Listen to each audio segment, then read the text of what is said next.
here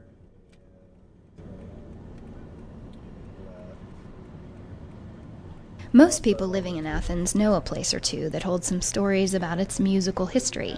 You might enjoy a hearty plate of soul food from Weaver D's, home of the slogan that gave R.E.M. the title to its 1992 album, Automatic for the People. But for music fans who live beyond our famous little town, Athens holds a special enigma. It is, in fact, the stuff of legends. It's been torn down, but then I made a little iMovie and put it on the internet. Paul Bouchard, an Athens musician who spent his formative years here in the 1980s, today leads tours through downtown to satisfy the curious and give fans of R.E.M., the B-52s, and Widespread Panic a chance to walk in the footsteps of their heroes and hear stories about the wild and wily fledgling years of what's today known the world over as the Athens music scene. Back in the day. The tour is sponsored by the Athens Welcome Center, and Bouchard narrates as a little bus leads tourgoers to selected spots. He was nice enough to take us along with him on the tour route to give us hometowners a look at these legendary places that are tucked away amid our daily lives. There are the better-known sites like the Trestle in Dudley Park, which was featured on the back of R.E.M's first album, Murmur. It's now crawling with lovely green foliage, unlike the photo, but Bouchard said he brought the album with him and matched up boards and other structural elements to be sure this is the one. He also spearheaded the effort to save the Trestle in 2000 from demolition. He says not only is it important as a part of Athens' musical history, it's important to its economic history as well. The Trestle bridged the North Oconee River to bring industry to Athens after it was built in the 1880s. Then there's the famous steeple on Oconee Street, which was attached to the now demolished church where R.E.M. played its first show for their friend Kathleen O'Brien's birthday. Bouchard's then band, the Side Effects, opened for R.E.M. that night in 1980, and he remembers it well.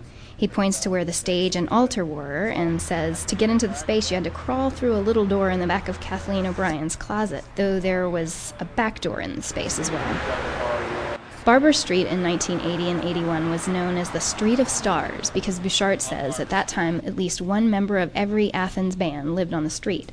Scrawlings in the sidewalk confirm the history, and Bouchard says they date back to a party one night that took partygoers out to a freshly poured patch of concrete.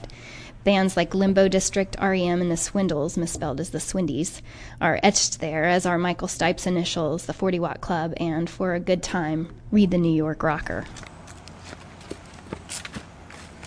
The tour continues through the Boulevard neighborhood and into Normaltown, then into the historic Cobham neighborhood, past the home formerly known as Buck Manor, where Peter Buck's ex-wife, Barry Buck, who owns the fabulous 40 Watt Club, lives.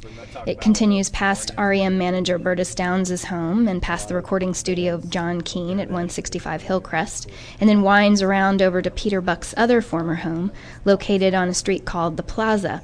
This is where Buck lived during the filming of the 1986 documentary Athens, Georgia Inside Out, where he was featured enjoying a can of beer and wearing his pajamas on the front porch.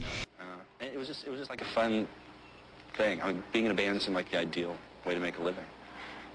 It is. 5 years later down the road, it's pretty neat.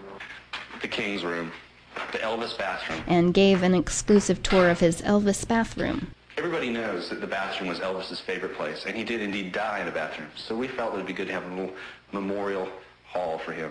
Bouchard also takes us to the site of the album cover for Murmur, a field of kudzu along the railroad tracks tucked behind some new houses in the boulevard area. Appropriately, a train rumbled by as Bouchard explained how he stumbled across the site while walking on the tracks, and, again to be sure this was the spot, brought the album cover with him to check it out. Fans will instantly recognize the site, though today it's green and lush, unlike the photo that was taken during the winter when the kudzu was just a tangle of bare and bony vines. Bouchard leads the tours year-round, and no doubt they're as interesting for those of us who call Athens home as they are for people who've read about it from afar. The tour starts at the information kiosk for the Athens Welcome Center on Washington Street in front of City Hall.